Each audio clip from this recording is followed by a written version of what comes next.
بسم اللہ الرحمن الرحیم۔ یہ کوئی صاحب ہیں جو پکار کر آرمی چیف سے درخواست کر رہے ہیں کہ اگر پاکستان کو تباہی سے بچانا چاہتے ہیں تو اس کو قبر پرستی سے پاک کیا جائے، اور پھر پوری قوم سے مخاطب ہیں کہ پوری قوم تم شرک سے توبہ کرو، اجتماعی طور پر معافی مانگو۔ دیکھیے، اس میں تین باتیں ہیں۔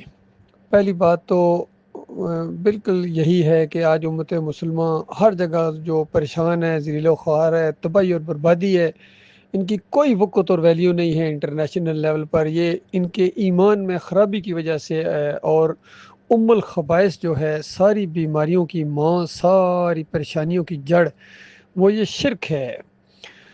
اور جب تک اس سے نجات نہیں حاصل کریں گے، دنیا میں سکون نہیں پا سکتے ہو، امن نہیں پا سکتے ہو، وہ جو دلی سکون ہوتا ہے وہ نہیں تمہیں مل سکتا ہے، اور آخرت میں جہنم کی آگ سے بچنا تو سوال ہی پیدا نہیں ہوتا ہے۔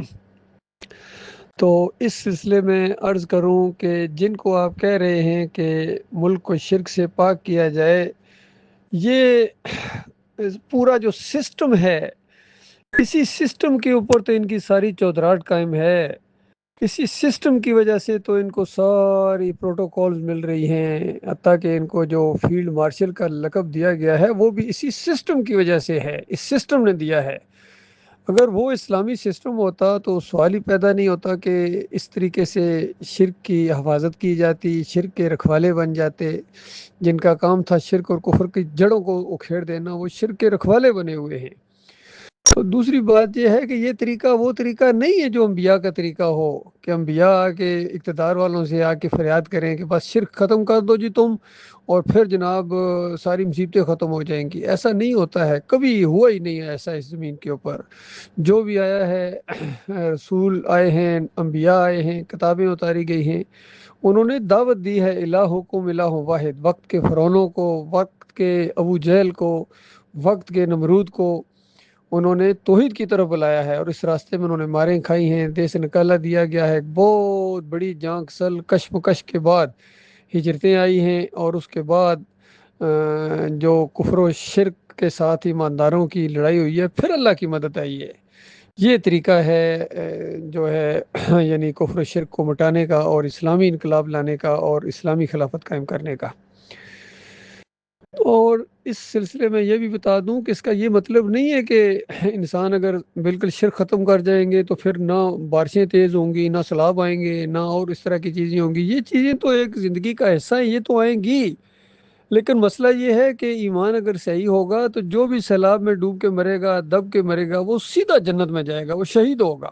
یہ مسئلہ ہے اصل۔ جنگوں میں جو بھی مارا جائے گا بالکل شہید ہوگا، اللہ کے پاس جنت الفردوس میں پہنچیں گے۔ ایسے سارے سپاہی، ایسے جرنیل، ایسے سارے حوالدار، صوبیدار جن کا عقیدہ صحیح ہوگا، یہ ہے اصل مسئلہ۔ اور سیولین میں سے بھی جو اللہ کے راستے میں تبلیغ کرتے ہوئے یا اس طرح کی اچانک موت سے، ایکسیڈنٹ کے ذریعے یا سیلاب کے اندر کتنی اموات ہوئی ہیں، اور دب کے کتنے لوگ مرتے ہیں ان سیلابوں کے اندر بھی اور زلزلے کے اندر بھی، تو ایسے سارے لوگ شہید ہوتے ہیں اس شرط کے ساتھ کہ ان کا ایمان صحیح ہے۔ اگر ایمان صحیح نہیں ہے، عرس اور میلے کرنے والے ہیں، چادریں چڑھانے والے ہیں، قبروں کی پوجا کرنے والے ہیں، گھوڑے کے پجاری ہیں، امام زامن باندھے ہوئے اگر ان کو موت آ گئی، تعویذ پہنے ہوئے ان کو موت آ گئی، یا جمہوریت کے سسٹم میں رہتے ہوئے ان کو موت آ گئی، تو پھر تو چاہے بیت اللہ کی حفاظت میں کھڑے ہوں تب بھی اسی وقت آگ میں چلے جائیں گے۔ یہ اللہ کی کتاب کا آخری فیصلہ ہے۔ تمام انبیاء کی دعوت اسی نقطے کے گرد گھومتی ہے کہ لوگوں، الہکم الہ واحد لا الہ الا هو الرحمن الرحیم۔ اور پھر اللہ تعالیٰ اپنے مومن بندوں کو بھی آزماتا ہے کہ تم کیا کر رہے ہو، مالک تو ایک اشارے سے سارا شرک اور کفر ختم کر دے۔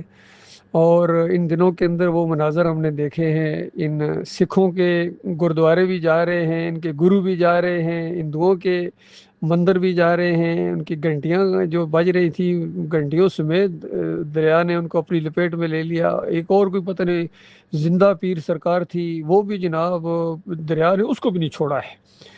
تو مزار بھی گر رہے ہیں، یہ سب کچھ سلیب کے ساتھ وہ ایک بہتا ہوا وہ دیکھا ہے۔ ان کے سسٹم کرسچنز کے بھی جا رہے ہیں، کوئی نہیں ہے۔ یہ اللہ دکھا رہا ہے کہ یہ جھوٹ ہے، جھوٹ ہے، جھوٹ ہے، شرک ہے، شرک ہے۔ یہ ساری چیزیں، مزار پرستی، بت پرستی، سلیب پرستی، یہ ساری جھوٹے معبود ہیں، اور اللہ کی غیرت کو للکارنا ہے۔ مہلت کا معاملہ اور ہے، چند دن اگر اس نے مہلت دے دی اور آتا ہوا سیلاب اگر رک گیا تو یہ نہ سمجھو کہ فلاں عبداللہ شاہ غازی نے اس کو بچا لیا ہے، یا فلاں سیون والی سرکار نے اس کو بچا لیا ہے، یا علی اجویری نے یہ حملہ بچایا یا جہاز کو روکا ہے، یا بری نے کھری کر دیا، یا علی رضیہ تو مشکل کی شاہ مولا علی شیری خدا میری کشتی پار لگا دینا محی الدین۔ تو یہ میں بتا رہا تھا کہ ایمانداروں کے دور میں بھی، اسلامی حکومت کے دور میں بھی، جس طرح عمر بن خطاب کے دور میں قید سالی ہو گئی تھی، اور یوسف علیہ السلام کے دور میں کتنی بڑی قید سالی ہوئی تھی، تو یہ چیزیں تو ہوں گی، لیکن اس میں جو مومن صبر کریں گے ان کو اجر ملے گا۔ اور اس وجہ سے کوئی ان بیماریوں کی وجہ سے کوئی اگر فوت ہو جائیں گے تو اللہ کے راستے میں ہوں گے۔ تو مسئلہ یہ ہے کہ آج کتنی محنتیں بھی کرتے ہیں، نمازیں بھی پڑھتے ہیں، تہجد گزار بھی ہیں، جہاد بھی کتنے لوگ کر رہے ہیں، اور جنگیں بھی ہیں، عمرہ بھی کرتے ہیں، حج بھی کرتے ہیں، لیکن اس کے ساتھ ساتھ عرس بھی کرتے ہیں، میلے بھی کرتے ہیں، پیر صاحب کی پنڈلیاں بھی دباتے ہیں، تعویذ بھی پہنتے ہیں، امام زامن پہنتے ہیں، واسطے وسیلے کے ساتھ دعائیں مانگتے ہیں، بے حق فلاں، بے حرمت فلاں، پنجتن پاک کے صدقے، اپنے نبی کے صدقے۔ پھر جمہوریت کا تو نظام اتنا بدترین حکومت کا نظام کوئی ہو سکتا ہے تو جمہوریت کا مشرکانہ نظام ہے۔ تو یہ ساری چیزیں ہیں اللہ کے بندوں میرے بھائیوں، یہ چھوڑو اور اس کے بعد اللہ کی طرف آؤ۔ اجتماعی طور پر قوم آئے، ظاہری بات ہے، توبہ استغفار کرے، لیکن انداز وہی ہوگا جو نبی علیہ السلام کا طریقہ ہے، صحابہ کرام کا طریقہ ہے۔ یہ اقتدار ایسی چیز نہیں ہے کہ کوئی تھالی میں یا پلیٹ میں رکھ کے آپ کو دے دے گا، اسی انداز سے دعوت اٹھے گی، کفر و شرک کے اوپر چوٹ ماری جاتی رہے گی۔ یہی لوگ ہیں جو شرک کے رکھوالے ہیں، یہ آپ کے دشمن بن جائیں گے، آپ کو اپنے علاقوں سے نکالیں گے، ہجرت کرنی پڑے گی، اور ایک جگہ اکٹھے ہو کے یہ مومن پھر کفر و شرک کے اوپر چوٹ پڑے گی۔ یہ انداز ہے اللہ کے دین کے غلبے کا، اور یہ ہو کے رہنا، یقین کیجئے یہ ہونا ہی ہونا ہے، کوئی اس کا ساتھ دے یا نہ دے۔ یہ تو خوش قسمت لوگ ہوں گے جن کی سمجھ میں یہ بات آ جائے۔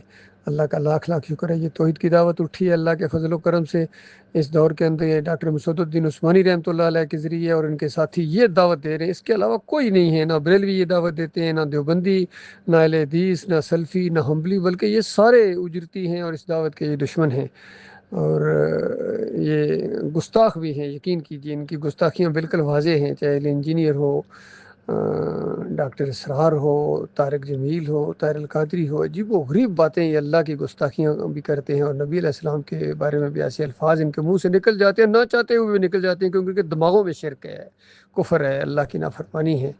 اللہ تعالیٰ ان سے انسانیت کو اپنی پناہ میں رکھے اور مالک سچوں کا ساتھ دینے کی توفیق عطا فرمائے۔